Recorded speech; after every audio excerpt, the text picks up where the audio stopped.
Tonight, the thrice indicted former president is in Alabama at a Republican state dinner seeking to shore up support amid his mounting legal problems. Once again, attacking the special prosecutor overseeing his latest two federal charges and making more wild claims.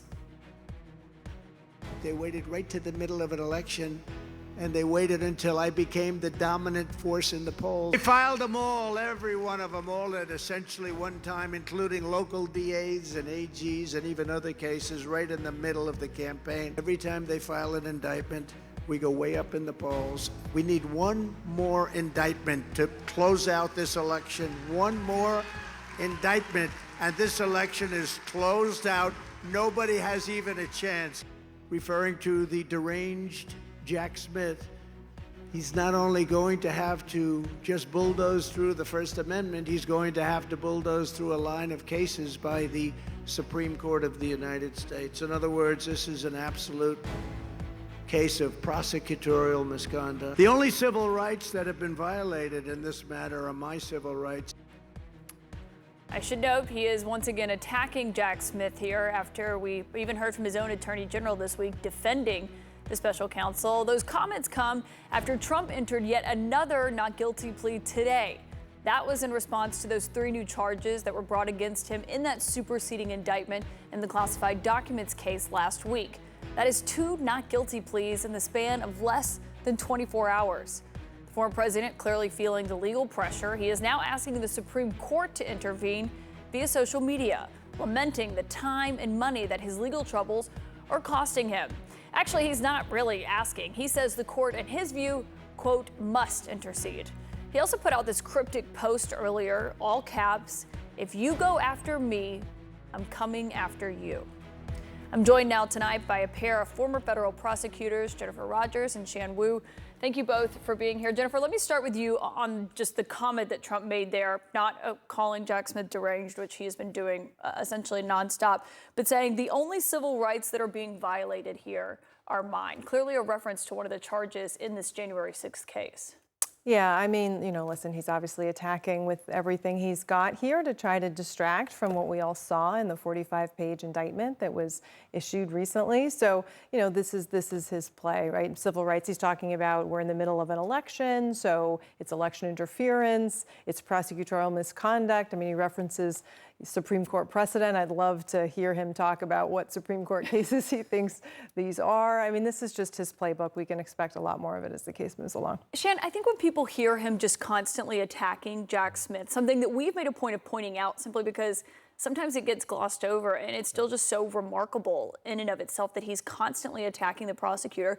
But I think some people would look at that and say, does this warrant a gag order? But I mean, how does that work given he's on the campaign trail when he's making these comments? He's running. Yeah, it'd be difficult to institute an actual gag order, although it was a little bit unusual when he was arraigned that the magistrate gave that particular warning about not doing anything which might interfere with jurors in particular. And so you could make the argument that comments like this could influence the jury that way, and that could be a problem for him down the road. That would set up a bit of a First Amendment clash, right, even before they get to trial. Yeah, and Jennifer, he's also tonight making clear what he would do if he does get that second term in office, and not just talking about his priorities, but talking about appointing a special counsel to investigate the Biden family.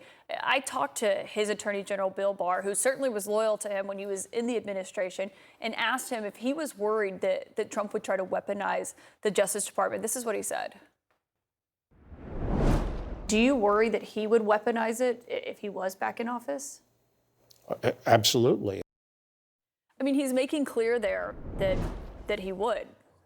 He is. I mean, it's a little bit rich coming from Bill Barr, who frankly was one of the instruments of the weaponization the first time around in a Trump administration. But I think we all can see that a second Trump administration would be even worse in this regard because he's just openly saying it. His goal would be to put in people who are loyal to him above all else, and to use the office and the powers of the Justice Department to go after his political opponents. I mean, there's no mystery now as to what he would do. It's not a legal question in the sense that there's nothing really legally that can be done about that.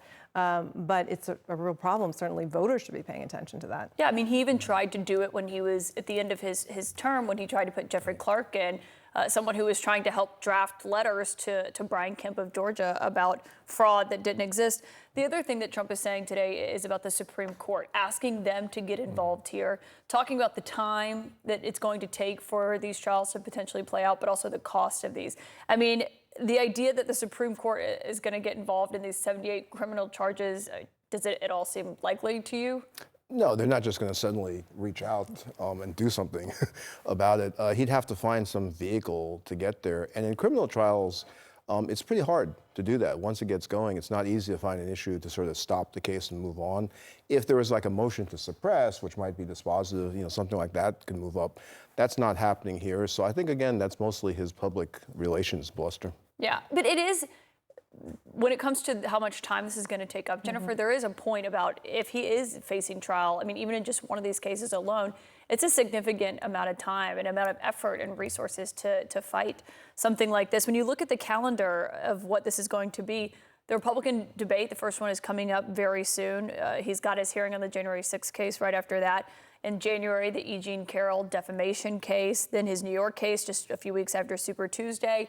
And then, of course, the documents and what this case is going to look like, those big questions. I mean, does his legal team, will they be able to in any way effectively argue that the timing affects his campaigning? Well, it's not so much about the campaign. I mean, I know for him as a practical matter it is, but as far as the judges are concerned, even if you just take out everything other than the 3 criminal cases, maybe soon to be 4, it's really hard to see how there's room in the calendar for all of them. I mean, you need at least probably 6 months to prepare for any of these criminal trials, and yet we have, 6 months takes us beyond the end of the year. We have a March trial, we have a May trial, then you hit that 60 to 90 day period before an election where DOJ won't do anything overt that might impact the election. So, I don't know what Judge Chutkan is going to do, but it's really hard to see how they fit all of this in without even really thinking too much, frankly, about the campaign. And they may be setting a trial date by the end of this month, at least an initial one. But the other thing that has been a subject of discussion, Trump's attorneys are in favor of this, and so are House Democrats. I think the circles where their interests overlap is probably pretty small, but cameras in the courtroom. They both are advocating for this. I mean, it's going to be one of the biggest, if not the biggest, trials in this nation's history. But it seems like there's no chance that would happen. Yeah, no chance. I mean, even if they both advocate for it. Right, because it's really going to be up to the judges. I mean, the federal judiciary is living like in the 19th century. Some members of the Supreme Court may be in the 17th or 18th century. They are not going to put cameras in. Particularly, I think, this seems reverse in psychology, but particularly because it's a case of such notoriety and there's so much public interest. That's exactly when they don't want cameras in the courtroom. How does that, I mean, that seems, non-lawyer here, but how does that, I mean, that seems like when it's the most interest, that's when people want to be able to watch it, want to be able to see and judge for themselves on this. I mean, we saw the January 6th congressional hearings, didn't Yeah, I wouldn't say there's 0 chance, but it's pretty slim. I mean, Justice Roberts could do it tomorrow. It's just a policy. It's not a law. And, over COVID, they did start putting out audio streams of the arguments. And so I don't know, they've taken tiny baby steps. I'd be surprised if it happened, but I wouldn't say it's impossible. So essentially it would have to be up to Chief Justice John Roberts or Congress passing a law. I don't know what would happen if Congress passed a law. I mean, it's a policy. It's not. So if Congress passed a law, that's actually an interesting legal question. Shannon and I will discuss at the break. Okay. Yeah, Roberts is head of the administration for the judiciary, so it'll be up to him. So for now, we're relying on Bill Hennessy's court sketches. Right. Exactly. Thank you both for joining on a Friday night. Jennifer Rogers, Shan Wu.